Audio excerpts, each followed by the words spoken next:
Alright, let's dive into something that's been bubbling under the surface of the media landscape, and it's a big one. Imagine this. The rules that prevent one company from owning too many TV stations across the country? Gone. And who's behind this? The Trump FCC, led by Chairman Brendan Carr. Now, this isn't just a bureaucratic tweak, it's a move that could reshape how we consume news and entertainment. But here's the kicker. The FCC is claiming it has the authority to do this, even though Congress explicitly set the ownership cap over 2 decades ago. Personally, I think this is a massive power play, and it raises a ton of questions about who really controls the airwaves in America. What makes this really interesting is the timing and the players involved. Carr is arguing that removing the 39% ownership cap will help broadcasters compete with streaming giants.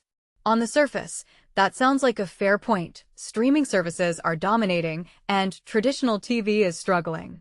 But if you take a step back and think about it, this move could also consolidate power in the hands of a few wealthy individuals, particularly those aligned with Trump. And that's where things get messy.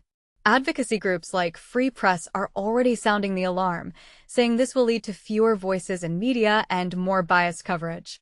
In my opinion, this isn't just about business competition, it's about control over the narrative. One thing that immediately stands out is Carr's justification for this change. He claims it will help local stations invest in better news programming. But here's the thing, local news is already underfunded and understaffed. If a handful of billionaires start swallowing up stations, what's to stop them from cutting costs even further? What many people don't realize is that local news is often the only source of information for many communities. If it becomes a tool for political influence, we're looking at a serious erosion of trust in media. This raises a deeper question. Are we trading quality and diversity for the illusion of competition? Now, let's talk about the legal side of this. Carr is arguing that the FCC has the authority to change the cap, despite Congress explicitly saying otherwise. He's leaning on a 2002 court ruling that suggested the 39% cap was just a starting point. But here's the catch. That ruling came before Congress locked the cap into law in 2004.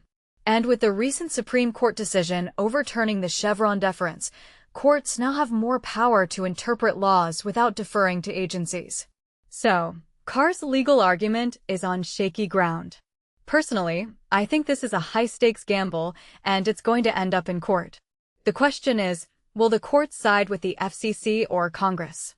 What this really suggests is that we're in a new era of media regulation or deregulation, depending on how you look at it. Carr is the first FCC chair to push this hard, but it's part of a broader trend of dismantling rules that were meant to protect diversity in media.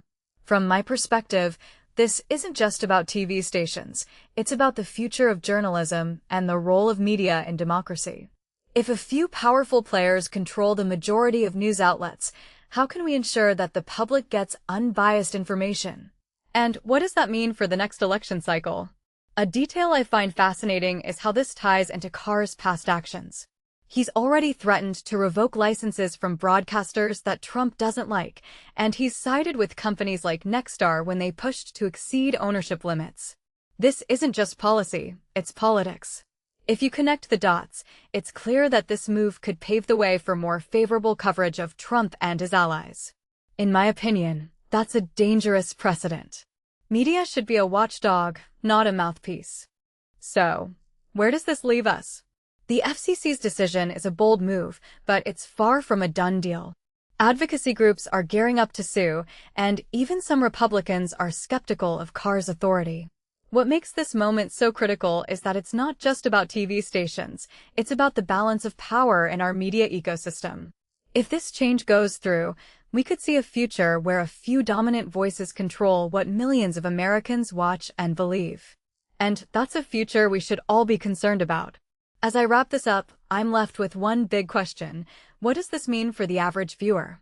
If local news becomes a tool for political influence, and if media consolidation leads to less diversity, are we losing something fundamental? Personally, I think we are. Media isn't just entertainment, it's how we understand the world. And if that understanding is shaped by a handful of powerful individuals, we're all in trouble. So, let me know what you think in the comments. Is this a necessary change to save traditional TV, or is it a power grab that threatens the future of journalism? Let's keep the conversation going.